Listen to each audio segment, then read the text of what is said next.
Sa tingin nyo, tatanggapin kaya ng mga netizen ang tambalang James Reid at Catherine Bernardo?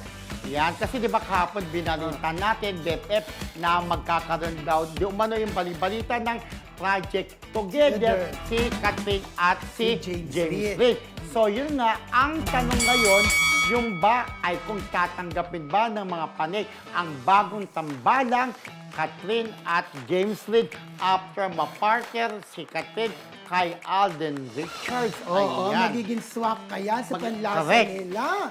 Ang tambalan, kung sakali man Ah, ang matutuloy. tambalan James Reid at Catherine Bernardo. Ayan Yes. ang pagdedebatihan natin ngayong araw na ito. Yes! Tatanggapin ba? Oo, sana maganda naman ang ano ko, mabunot. Ay, okay. Ay, Siyempre, nabunot ko ang no. Ang nabunot mo ay... Yes! Yes, siyempre mauuna ang yes. Yes, kasi Bakit bago yes? maging nega, di ba? Oh, correct. Pero siyempre, di ba, para sa tingin ko, tatanggapin kasi hindi naman siguro susugalan yan ng producer. Kung pelikula man yan, kung pelikula ha, hindi yan susugalan ng producer kung sa tingin nila ay walang chemistry na nakikita kay Catherine at kay James Reid. At lalo na kung maganda yung pelikula. Kagaya nga ng Hello, Love, Goodbye. Sino ba mag-expect na person dati magtatambal ang Kat din? Pero yun nga, sinubukan, hindi si Daniel ang kapartner, pero nag-click. So ayan, naniniwala ako dahil nga in pa rin naman si James Reid, sikat pa rin kung itatambal siya kay Catherine. Naniniwala ako na tatangkilikin pa rin ng mga paneon ng publiko. Ayun, yes na yes. Yes na yes. At dahil nabunot ko ito, No. syempre panindigan ko ito. Sa akin, no. Kasi sinabi mo kanina kasi na tinangkilik ang Catherine. Si Catherine Bernardo at saka si Alden Richards. Si Alden kasi, hindi siya identified sa isang love team. Wala siya, sino ba ang ano niya, ka-love team talaga na masasabi? Wala akong maalala Si talaga. Ben Mendoza, BFF. Hindi masyado. Hindi natapos nga agad, di ba? Oo. Pero kasi si James Reid, kilala ang love team niya with Nadine Lustre. Kung meron man dapat na ibalik na love team at bigyan ng proyekto, anong sa palagay ko ha? Ang Jadine. Oo. Jadine ba? Tama. Jadine, tama. Janine. Ano? Jadine. Jadine, tama, di ba? Yun ang dapat na ibalik na na bigyan ng proyekto. Hindi ang Catherine Bernardo at saka James Reid. Palagay ko kapag nagka-project ito, maaaring tanggapin, pero hindi kasing lakas ng Kat din. Yun lang po ang aking opinion. So, ako naniniwala ako na tatangkilikin pa rin. Lalo na kung maganda yung material.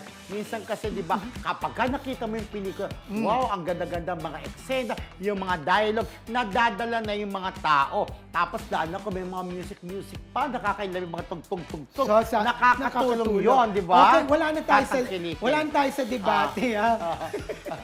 Ikaw. Pero feeling ko naman, di ba? Tatanggapin. Oo, kakagatin din naman. Kasi di ba yung Catherine, dahil hindi din sila love niya, pero Yes, tinangkilik sila, true, di ba? true. Yan. So Totoo abangan dyan. naman po natin kung matutuloy ang kanilang tambalan. Bagong putay, ika nga, di ba? Pero alam naman natin na kapag gumagawa ng mga ng pelikula ang Star Cinema, bongga-bongga, lalo na yung mga dialogan, di ba? Yung mga At binibitaw saka parang salita. parang kapag Catherine Bernardo, Oo. di ba? Parang tatangkilikin agad yan, no? Kasi di ba lalo na ngayon talagang in na in, sikat na sikat pa rin si Catherine. So lahat ng mga pelikulang gagawin niya siguradong susuportan at hindi siya pababayaan ng kanyang mga panig. Yes, bumati muna tayo. Yes, batihan bago po tayo sila ulit. magkaalam, BFF.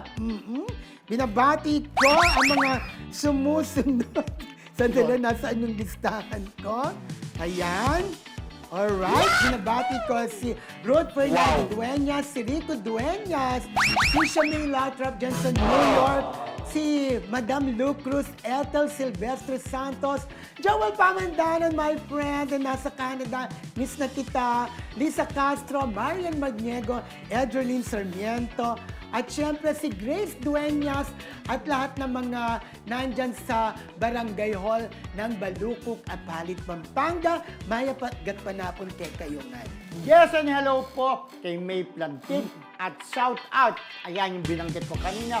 Kim Pao, PX Taiwan. Hello po sa Hello po sa inyong lahat. And again, hello kay Ate Carmen, Janet, Emily Gomez, Mami Amores, Cecil Pili, Norma Milicio, Tita Netler, Sweet Rose Ancheta, Rachel Lucas, Top Tapek Roque, Eva Bautista, it's me, Miming, MJ Plantig, Jaime Libadizos, Cristal, Teresita Brabin, Lolit Ignacio, Annalyn Hiccup, Marina Corazon, Alex Competente, Burekek Vlog, Lorna Anselmo, Tita Carol, Lola Chicadora, si kaibigan natin si Marcelita ng UK, Miss You Beshi, Remy Nidoy, Maritisay, hello friendship, Wengay Agustin, Alan Pasamonte, Mary Jane Sega, Georgie Del Carmen, yan, Eva Bautista. When are you, Maldonado? When are you? It's me, Miming. Hindi pa natin bati si It's me, Miming. It's Mian me, Miming. Brillantes. Yup. Yan, at sa lahat po ng mga nanonood, sabi, Kat Den, yung Alexa Ilacad, KG Rex, Bilmanias, Maricelias, Sarolias, Noranias. Noranias, lahat po. Ayan.